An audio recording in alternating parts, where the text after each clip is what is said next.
اعوذ باللہ من الشیطان الرجیم بسم اللہ الرحمن الرحیم اللہم صل علی محمد وآل محمد وعجل فرجہم وسہل مخرجہم واہلک اعداءہم اجمعین قال اللہ الحکیم فی خطابہ المتین بسم اللہ الرحمن الرحیم ومن يعظم شعائر اللہ فإنها من تقوی القلوب۔ مومنین مومنات، مسلمین و مسلمات، آپ کی خدمت میں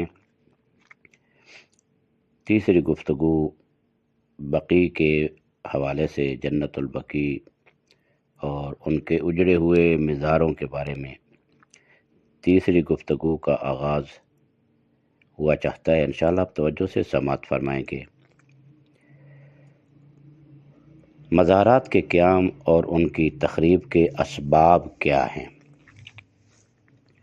اسلام کے ابتدائی دور سے لے کر آج تک شیعہ و سنی تمام مسلمانوں کا مذہبی دستور دیگر آسمانی ادیان و مذاہب کے پیروکاروں اور تمام اہل فکر و دانش کی مانند انبیاء و اولیاء کی عظمت کو خراج تحسین پیش کرنا، ان کے فکری رہنماؤں، روحانی پیشواؤں اور راہ اسلام و قرآن میں قربانی دینے والے شہداء کی قبروں پر اظہار عقیدت کرنا رہا ہے۔ یہ احترام اور تجلیل جو زیادہ تر ان بزرگ ہستیوں کی قبروں کی زیارت کی صورت میں ظاہر ہوتا ہے جو بقیع میں ہیں، قرآن مجید کی تعلیمات اور رسول خدا صلی اللہ علیہ وآلہ وسلم کی سنت سے ماخوذ ہے، اور یہ عمل عبادت اور مستحب امور میں شمار ہوتا ہے۔ مسلمان ہمیشہ دور و نزدیک سے ان ہستیوں کی قبروں پر حاضر ہو کر انہیں درود و سلام پیش کرتے ہیں، ان کے درجات کی بلندی اور ان کے مقام کی رفعت کے لیے دعا کرتے ہیں، یعنی جو بقیع میں مدفون ہیں ان کے لیے، اور ایسے جملے زبان پر لاتے ہیں جو ان کی اخلاقی فضیلت، دینی تعلیمات اور عملی پروگراموں کی عکاسی کرتے ہیں۔ یہ جملے اس صبر و استقامت کی گواہی دیتے ہیں جو انہوں نے دینی تعلیمات کو مستحکم کرنے کے لیے مصیبتوں اور مشکلات کے مقابلے میں دکھایا۔ ان حضرات کے عاشق اس طرح ان کے حضور اپنی ارادت اور اپنی احترام کا اظہار کرتے ہیں، ان کی راہ پر چلنے اور ان کی ہدایات پر عمل کرنے کے لیے خود کو تیار کرتے ہیں، ان کی قبروں کے پاس نماز و دعا کے لیے کھڑے ہوتے ہیں اور خدا سے اپنے گناہوں کی مغفرت اور توبہ کی قبولیت کی دعا کرتے ہیں، اس امید کے ساتھ کہ وہ عباد الرحمن کی قربت میں ہیں اور ان کے قریب ہیں۔ اسی احترام و عقیدت اور زائرین کو سردی و گرمی سے تحفظ دینے کی غرض سے عبادت و زیارت اور نماز کے لیے ان کی قبروں پر چھتیں بنائی گئیں، اور بعض اوقات جگہ کی وسعت کے لحاظ سے ان مزارات کے پاس مساجد بھی تعمیر کی گئیں۔ یہ مقامات آج مشہد اور حرم کے نام سے مشہور ہیں۔ یہ بات قابل ذکر ہے کہ ان مزارات کا قیام اور بزرگوں کی تعظیم مسلمانوں کا کوئی خود ساختہ یا غیر شرعی عمل نہیں، بلکہ قرآن مجید، رسول خدا صلی اللہ علیہ وآلہ وسلم کی سنت اور صحابہ اور دین کے پیشواؤں کے طرز عمل سے ماخوذ ہے۔ اس کے چند نمونے: جب انبیاء کا ذکر ہوتا ہے تو خداوند متعال ان کے بارے میں سلام اور درود کے الفاظ استعمال کرتا ہے، اور ان کا ذکر ان خوبصورت الفاظ کے ساتھ کرتا ہے جو آپ کی خدمت میں عرض ہیں: سلام علی ابراہیم، سلام علی موسیٰ و ہارون، وسلام علی المرسلین۔ اور جب شہداء اور صالح بندوں کا ذکر کرتا ہے تو ان کی اس طرح مدح و ستائش کرتا ہے: وَمَن يُطِعِ اللَّهَ وَالرَّسُولَ فَأُولَئِكَ مَعَ الَّذِينَ أَنْعَمَ اللَّهُ عَلَيْهِمْ من النبیین والصدیقین والشہداء والصالحین وحسن اولئک رفیقا۔ قرآن مجید مسلمانوں کو اس بات پر ابھارتا ہے اور تیار کرتا ہے کہ توبہ و انابت کے وقت اور گناہوں کی مغفرت طلب کرتے وقت رسول اللہ صلی اللہ علیہ وآلہ وسلم سے توسل کریں اور ان کی دعا کو گناہوں کی بخشش کا سبب بناتا ہے۔ وَلَوْ أَنَّهُمْ إِذ ظَّلَمُوا أَنفُسَهُمْ جَاءُوكَ فَاسْتَغْفَرُوا اللَّهَ وَاسْتَغْفَرَ لَهُمُ الرَّسُولُ لَوَجَدُوا اللَّهَ تَوَّابًا رَحِيمًا۔ اور ایک اور مقام پر منافقین کی مذمت کرتا ہے کہ جب ان سے کہا جاتا ہے کہ رسول خدا صلی اللہ علیہ وآلہ وسلم کے پاس آئیں تاکہ وہ تمہارے لیے استغفار کریں تو وہ تکبر کرتے ہیں اور انکار کر دیتے ہیں۔ وَإِذَا قِيلَ لَهُمْ تَعَالَوْا يَسْتَغْفِرْ لَكُمْ رَسُولُ اللَّهِ لَوَّوْا رُؤُوسَهُمْ وَرَأَيْتَهُمْ يَصُدُّونَ وَهُمْ مُسْتَكْبِرُونَ۔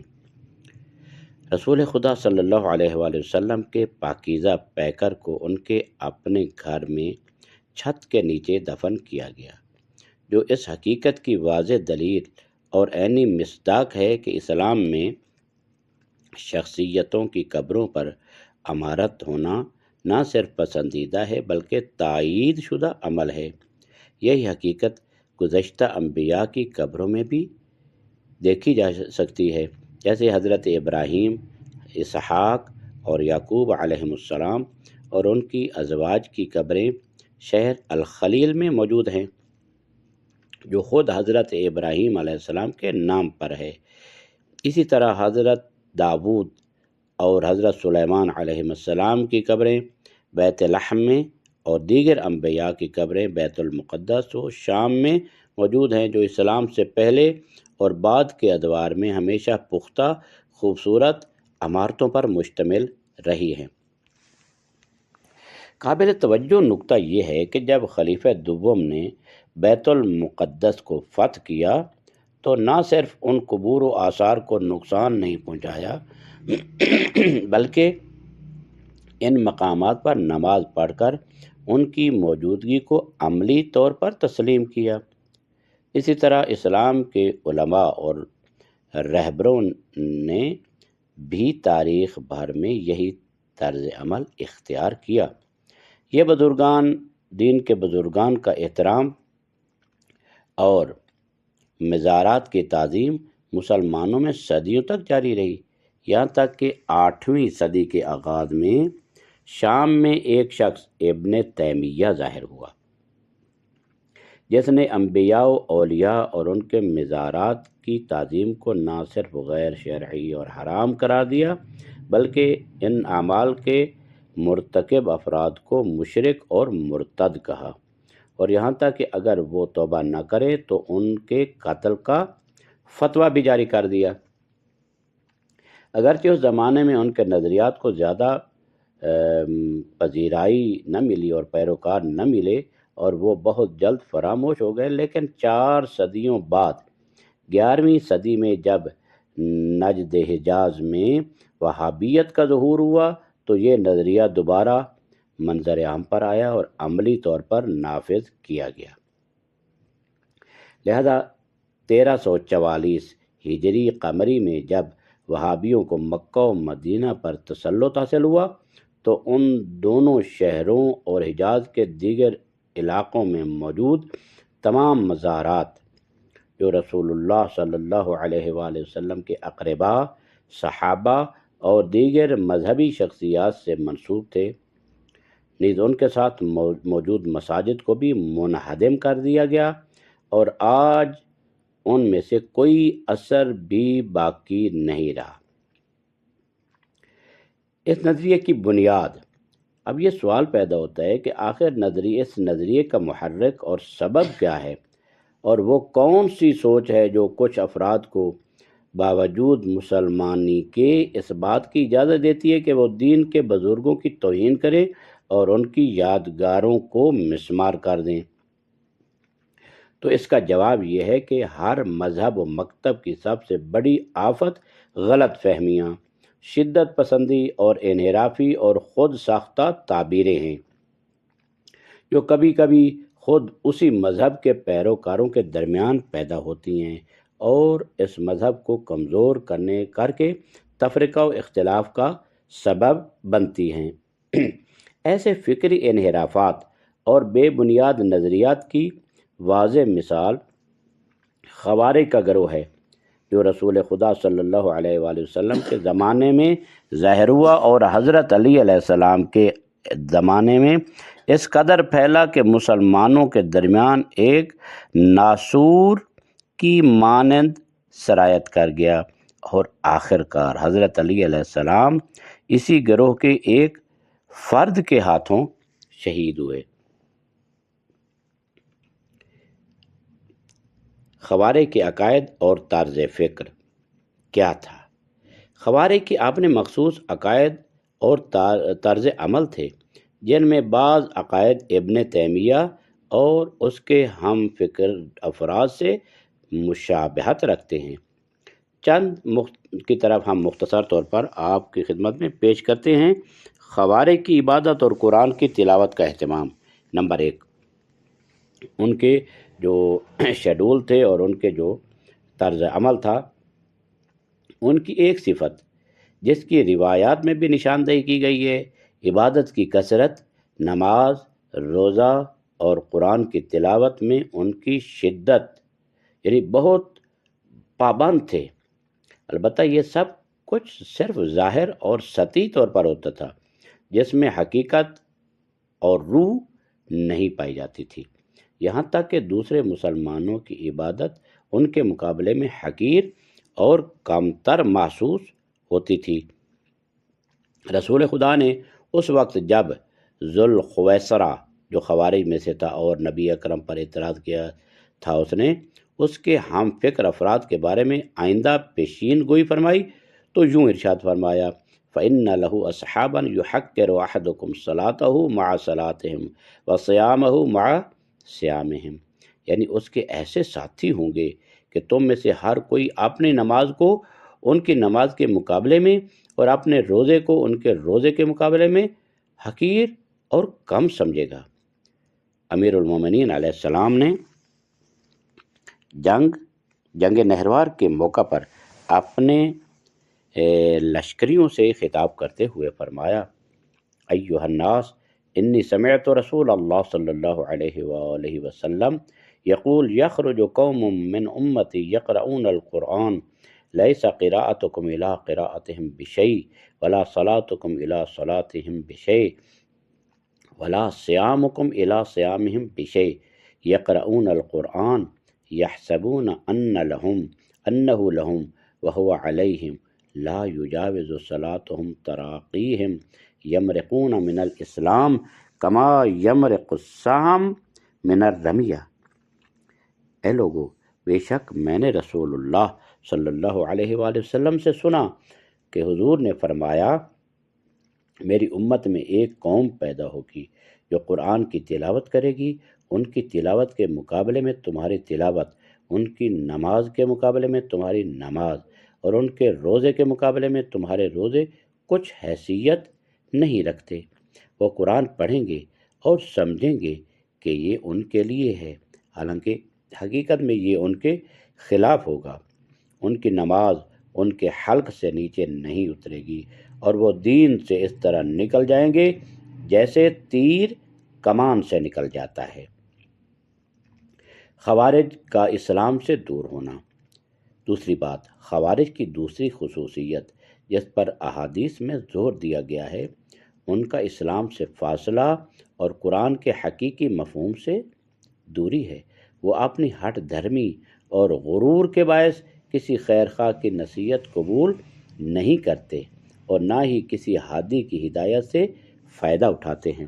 ہاں، ان کی توبہ اور اسلام کی طرف واپسی کی کوئی امید باقی نہیں رہتی، جیسے تیر کمان سے نکلنے کے بعد واپس نہیں آتا۔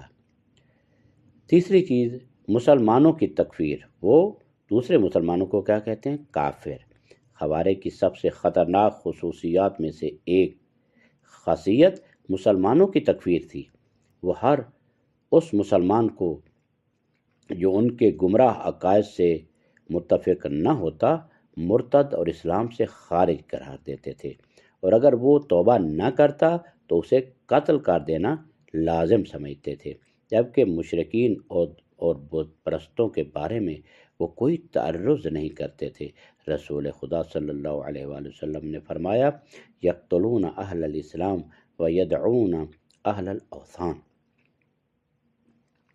یعنی یہ اہل اسلام کو قتل کرتے ہیں اور اہل اوثان یعنی بت پرستوں کو چھوڑ دیتے ہیں۔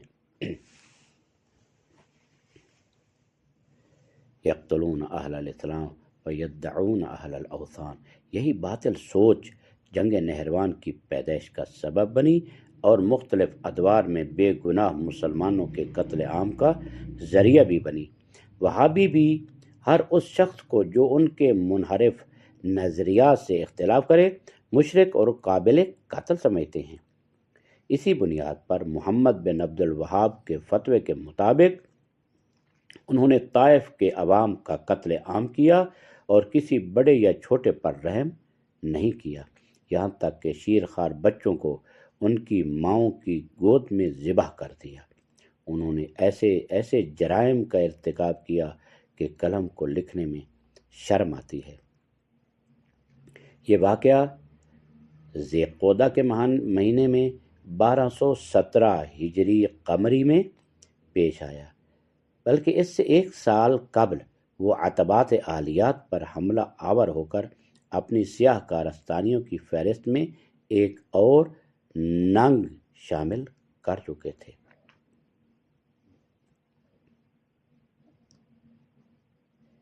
ابن تیمیہ کے ظہور کے وقت عالم اسلام کی صورتحال کیا تھی؟ چوتھی صدی کے آغاز سے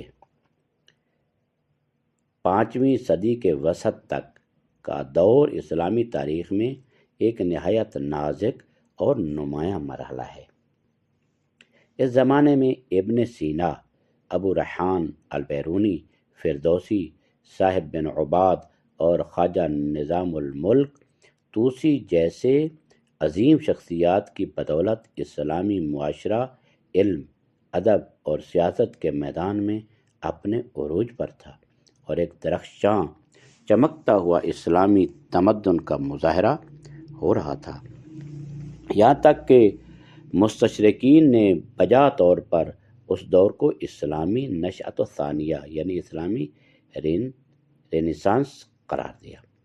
بدقسمتی سے اس دور کے گزرنے کے بعد سیاسی اور فکری اختلافات کی وجہ سے امت مسلمہ آہستہ آہستہ ایسے افراد سے خالی ہوتی گئی جو تاریخ ساز کردار ادا کرتے اور اسلام کی عظمت کا سورج غروب ہونے لگا۔ مسیحیوں کا قدس پر حملہ۔ یورپی صلیبی جو اندلس کی شکست اور یورپ میں اسلام کے پھیلاؤ کی تلخی کو بھول نہیں سکتے تھے، مسلمانوں کی کمزوری کو دیکھ کر انتقام کی فکر میں پڑ گئے اور 5ویں صدی کے اواخر میں پاپ روم نے فلسطین یعنی اسلام کا پہلا قبلہ پر حملہ کرنے کا حکم صادر کیا۔ اس کے بعد لاکھوں صلیبی جو توحید کے خلاف صلیب کی پرانی دشمنی سے بھرے ہوئے تھے یورپ سے روانہ ہوئے تاکہ قدس کو مسلمانوں کے لیے قتل گاہ بنا دیں، اور یوں مشہور صلیبی جنگوں کا آغاز ہوا جو تقریباً 200 سال تک یعنی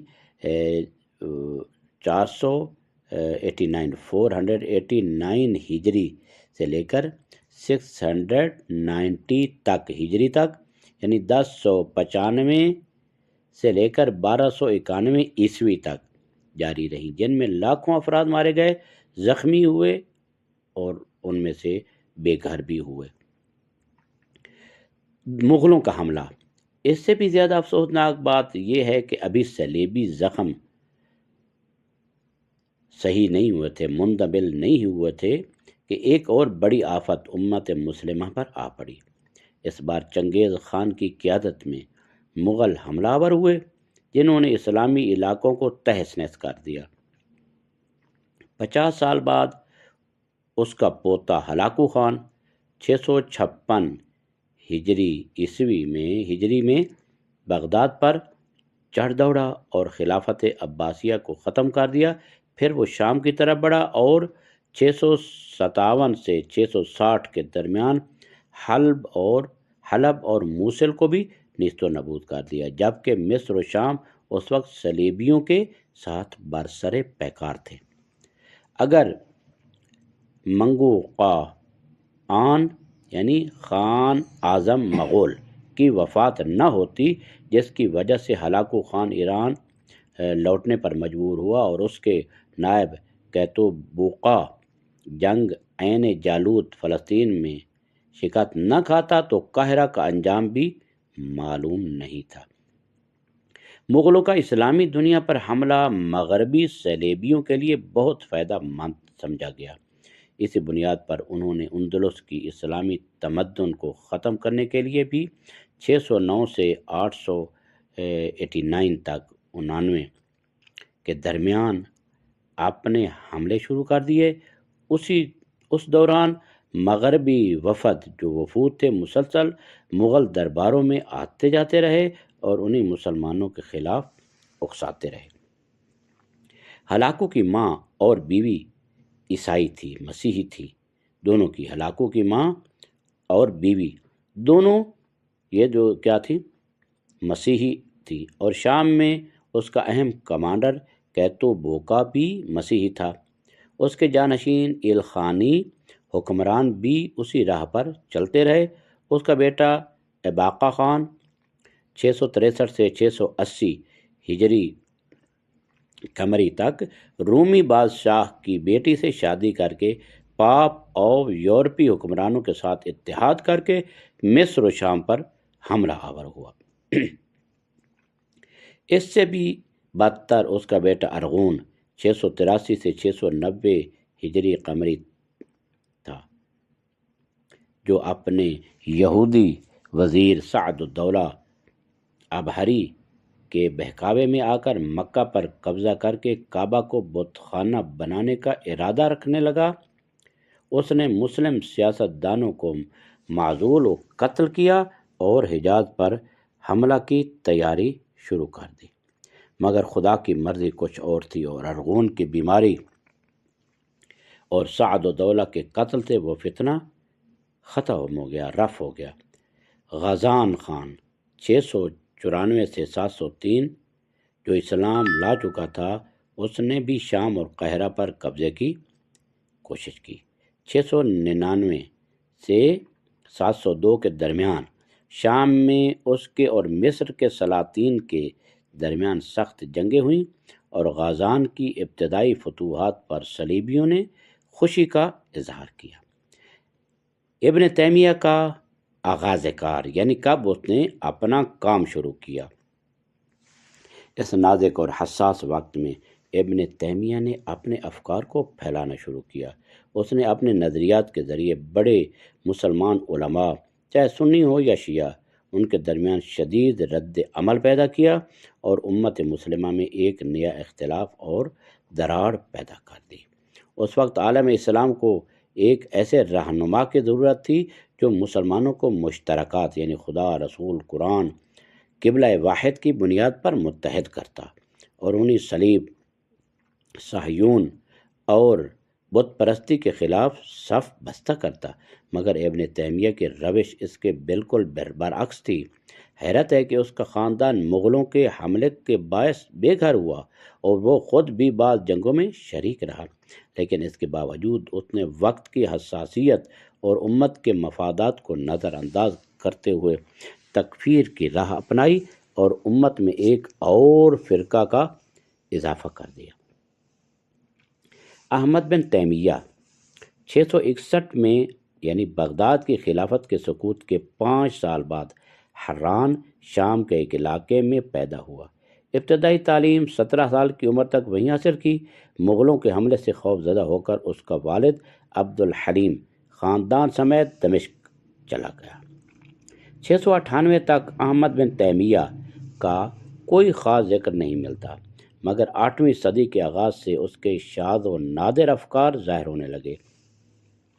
ہر موقع پر وہ ایسی باتیں کرتا جو مسلمانوں کے متفق متفقہ عقائد و روایات سے متصادم تھی اور یوں معاشرہ میں انتشار پھیلنے لگا۔ 705 ہجری میں وہ عدالت سے مجرم قرار پا کر مصر چلا وطن ہوا۔ 707 ہجری میں رہا ہوا اور 712 تک شام واپس نہ آیا۔